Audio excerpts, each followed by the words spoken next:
right, so we're halfway through our concert, and I'd like to introduce our next conductor. And the introduction is going to be a little bit longer, so bear with me.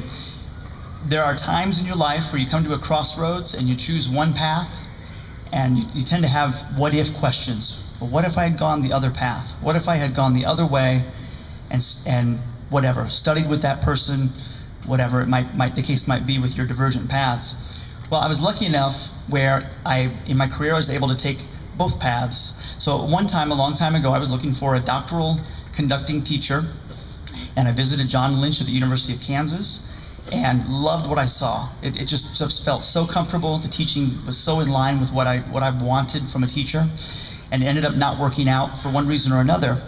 A few years later, doctorate in hand, I was looking for a job desperately in June, or I think it was July. So recent grads, no worries, it's not too late, you're gonna get a job. And I got a phone call from John Lynch, who had just taken the job at the University of Georgia as director of bands. He was looking for another band director. The opportunity was there, I had to take it. So I went to Athens, Georgia first, before coming to Athens, Ohio, and learned so much. I got to be a colleague, but also I really feel like that 1 year as a student was so important to my development. Then I was able to apply all that information here when I arrived, and I got to watch a really great role model. So when we started up this conducting clinic, I was trying to think of who would be a really great teacher to kick this whole thing off, who would really make a big splash, and then people would be talking about it for the next year and the next year and the next year. And the list was very short because John was on the top of it, and that was it. So we brought John Lynch in. It's been a fantastic, exhilarating 3 days so far of teaching for all of us, myself included. I've learned so much. I know the students have also learned so much, not only about music making, about just being a human being, about being a teacher. And so we're going to share that with you right now with John Lynch conducting Irish Tune from County Derry, and then he's going to conduct another great standby suite of old American dances. So John, come on up.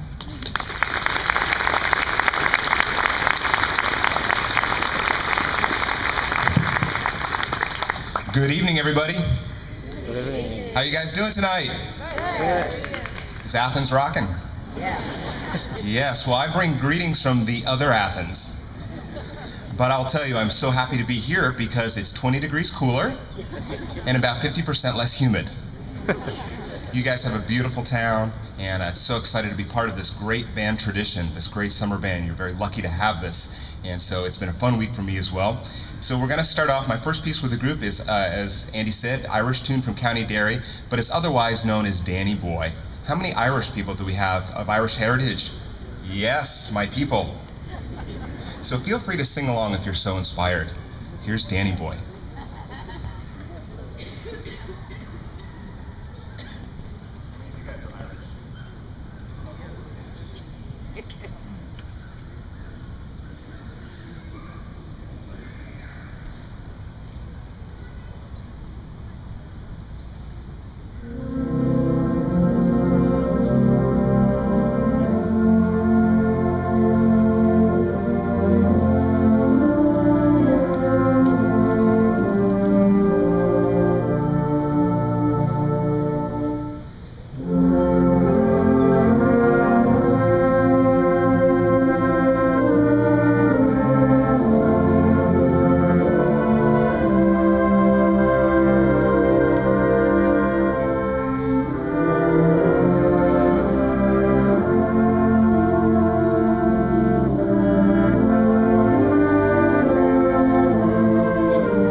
There we go.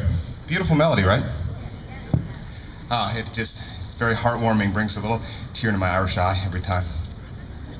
Okay, so the next, we're going to change it up a little bit. The next and last tune that I'm going to conduct is called Suite of Old American Dances by Robert Russell Bennett, and it draws from traditional dances from early 20th century America. But an interesting little tidbit that originally the composer named it something else. It was called Electric Park. Has anyone heard of Electric Park before? Good, neither had I. Electric Park is an old amusement park, an old-time amusement park in Kansas City, Missouri, his hometown. And it was a great, great old park right on the riverfront. And it was a beautiful thing. We've seen some old pictures of it. And he called the piece Electric Park, which I thought was a really cool title. But guess what? The publishers didn't like it because they didn't think it would make enough money. So they said, let's call it Suite of Old American Dances. Much less interesting. So I'm going to call it Electric Park. How about that? We like that, right? Better? Great. So we're going to do 3 of the movements for you. We're going to start with the Western one-step. 3. Second movement is called Schottisch. And then the third one we're going to do for you is called Cakewalk. So we might have you clapping along from time to time. Be ready. All right, enjoy Electric Park.